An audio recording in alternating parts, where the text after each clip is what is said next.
All right, lists of supplies are starting to roll in, and although that we are trying to save money, you got to be careful with scams. So joining me this morning, Vice President for the BBB. Hi, good morning. Leah, how do you say your last name? It's Napoleello. Love it. Beautiful. So on the BBB's website, big ticket items are the first thing that you see. Laptops, tablets, computers. What are some things that people need to check for before spending hundreds of dollars on these items that they could get scammed on? Sure, so you need to watch out and make sure you're shopping at a reputable retailer. So you can check with the Better Business Bureau at bbbhouston.org and make sure that read through the complaints and reviews for a particular retailer before you buy one of those big ticket items. And also check the store's return policy, if anything needs to be returned. Sometimes there's a restocking fee for these computers or iPads, so check all of that in advance too. Yeah.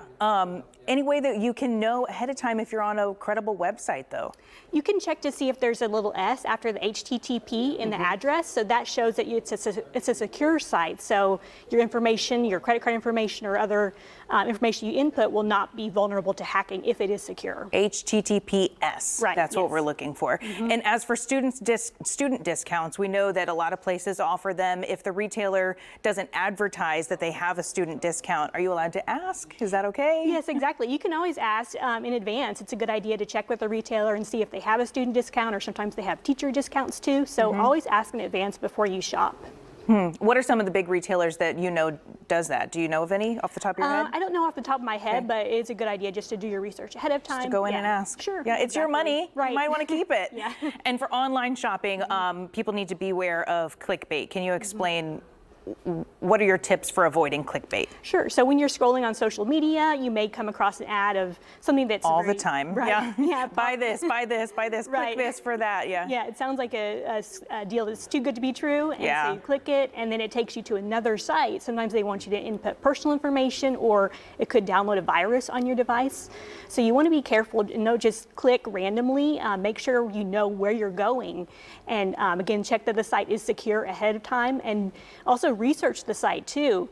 See if there's any complaints or anything with the Better Business Bureau or any scams associated. They're just designed to lure you in. I got sucked into one, and I purchased something, and then I was like, wait, I shouldn't have done that, or I should have checked this first. I should have done my due diligence. So we just kind of always need to have that guard up now. Right, exactly. There's so many online scams out there nowadays, so you always need to, whenever you're shopping online, just take some time to investigate the business first that you're shopping on. Make sure it's a legitimate business before you pay anything or buy anything there. And on the topic of back to school, any last tips that you have for parents, students, anybody? Yeah, when you are shopping online, just make sure to pay with a credit card. So if there is any issue with your purchase, you don't get the item, then you can always go back to your credit card company and dispute the charges.